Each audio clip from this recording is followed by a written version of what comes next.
Hello and welcome into this video. Is breathwork actually good for you? That's where we are going to be covering today. My name is Ryan McBurney. I'm the creator, founder of Liquid Breathwork. I've been teaching breathwork for 7+ years, maybe like 8 now. Sorry, 2026. Holy smokes. But anyway, so I have a lot of experience diving into the science, really learning the intricacies of what's going on a biochemical level, the gases in the body, oxygen, carbon dioxide, all that. So we'll dive a little bit into that, some breathing habits, some of the reasons some people think breathwork's not good for you. And then we will talk about the amazing benefits of why it is great for you. And we're going to start with some of the reasons breathwork is amazing for you. At the beginning of every one of my classes, we always talk about the mental, emotional, physical, and then spiritual or energetic benefits.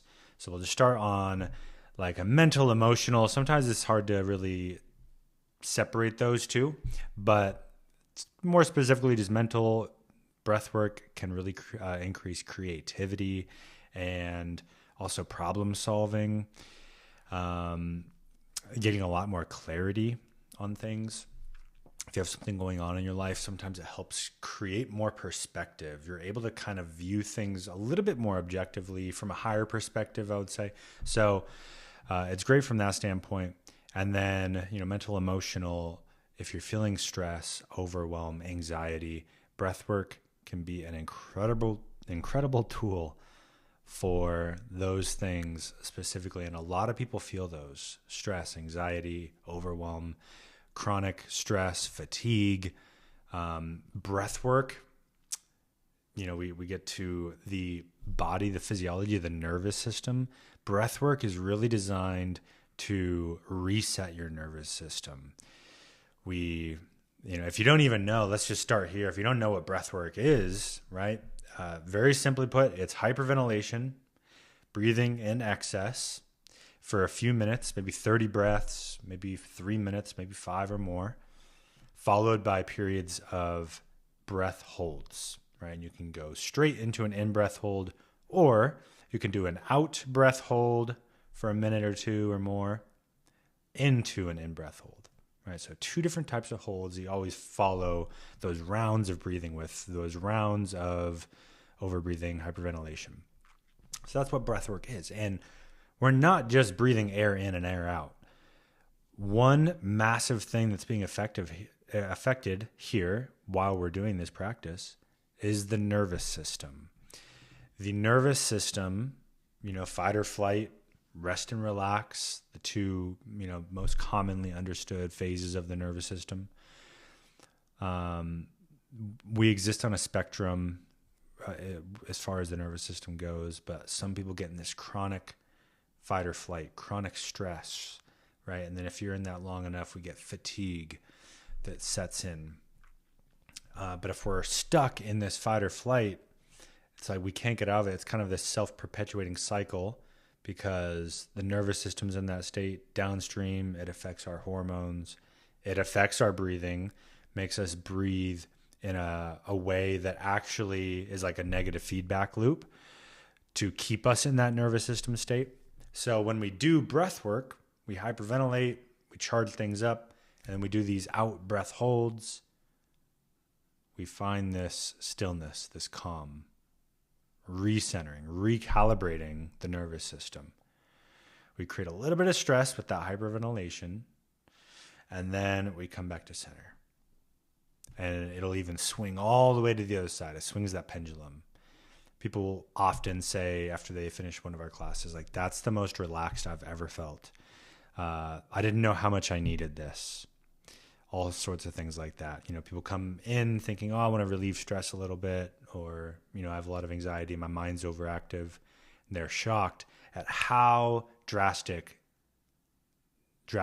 the pendulum swings. And so again, this is a great way to reset the nervous system. So again, we have the mental, the nervous system, so physiological. There's other benefits, the heart, cellular health, lots of different things there. We won't go all the way deep into the science in this video, but then also, I think I said the nervous system. emotions, right? And that kind of like exists somewhere between the mind and body and both. But a lot of times we can have unprocessed emotions stuck in the body, and trauma responses, trauma loops that we're in. Breathwork is a great way to feel and process and let go of, so we can stop holding on to things. Breathwork is a great way to do that. And then we have the energetic and the spiritual. I always like to share this. Breathwork, I grew up, raised Christian, kind of got away from that. I was really questioning God and the universe and the meaning of life and existentialism, all the things. And then I started looking into Taoism, Buddhism, Hinduism, just all world religions, kind of re-exploring God, the idea of God, and then meditation and all this. And I really loved where I was at with the understanding of religion and understanding of God and meaning and oneness and the universe. But I hadn't really had an experience with the divine until breathwork. The first or second time I did breathwork, it was like a direct experience with the divine. It was like, oh, I'm home. This is God. Like, this is, and I just felt that divinity within me. And it was really profound. So before classes, I always just like to invite everybody, whatever that is for you, God, the universe, source, just allow yourself, be open to connecting to something that's greater than you. So we have those 4 benefits. That's what breathwork is for. And then, so that's a lot of the benefits, why it's good. Now, why would people say it's not good, right? Everything so far sounds great. Some people, when they go to a breathwork class, might have a facilitator who pushes them a little too much, right? The breathwork's a little more intense than it needs to be. And maybe we push the nervous system a little too much, too fast, too far. It's a little too intense. And, if we create a little bit of stress and then have a positive response to that, that's called eustress, EU stress. But then if we kind of cross that threshold of intensity, like too much, too fast for us, it's different for everybody, then it becomes a negative stressor, right? And we have a negative, net negative impact. So then that's one reason it could be not the best. And then we also have the people, the camp that would say that hyperventilation, breathing in excess, is not a good thing because we're creating negative breathing habits. We're worsening the overbreathing, because most people, probably 99% of people, already massively overbreathe, much more than we need to. Most people breathe 12 to 20 times per minute. Optimal would be 5.5 breaths per minute. That's kind of the perfect breath. 5.5 second inhale, 5.5 second exhale, coming out to 5.5 breaths per minute. So again, this camp that argues kind of for more hypoventilation instead of hyperventilation, less breathing, definitely has a point. There's great benefit in hypoventilation, and those are amazing practices.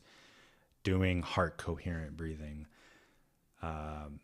slowing down the exhale more and more, slowing down the breath, breathing diaphragmatically, all these things, incredible practices. Those make up a complete breath mastery practice, but it doesn't negate the benefits that exist with breath work, with hyperventilation and breath holds. So, I think if there is a negative impact on breathing patterns and breath rate, I feel it's pretty insignificant. And I think the positives would outweigh any negatives there. So that's my 2 cents on it. And then big question some people ask is like, well, who's breathwork for? Should I do it? And I would say the answer to that question is there's a different type of breathwork that is right for everybody. There's types of breathwork out there where there's, very intense, very active breathing, extreme hyperventilation for long periods of time. It's very loud. There's invitations to scream and yell, pound your fists, let out rage, let out anger, and then what's on the other side of that, right? So really a visceral feeling of emotions. That's not what liquid breath work is. We're on the much more relaxing end of the spectrum. It's surrender based, more of an inward journey than outward expression. But a lot of people do get great benefit from some of those more like wild cathartic releases. And I've done those sessions. I've had a couple good experiences, but it's just not the type of breath work that I want to do that often. I really love liquid breath work. I love surrender, just finding the soft, easy flow. So if that sounds interesting to you, check out one of the breathwork audios in the playlist. If you're watching this on YouTube or if you're on the blog, just try the 7-day free trial here on the website. You can go see it on the homepage, and there's some audios you can check out from our group classes. Or if you're in Arizona, come to one of our in-person classes. We'd love to have you there. And yeah, drop a comment, drop a like if you guys liked this video. And again, to answer that question, I think I got a little sidetracked. Breathwork can be for anybody. There's so many different breath techniques for different things, but even on the side of breathwork and hyperventilation specifically, you just give yourself permission to follow your intuition. Find the flow that works for you. Listen to yourself, trust yourself, and let the breath guide you. What feels good. Find your edge. Push yourself just enough past the comfort zone. Find that edge, and then you play right at that edge. So that's one of the main pillars of liquid breathwork. And again, if you enjoyed this video, let us know in the comments. Like, subscribe if you enjoyed this and want more of this type of content. Smash that button, as they say. And we'll see you guys in the next video. Thanks for tuning in.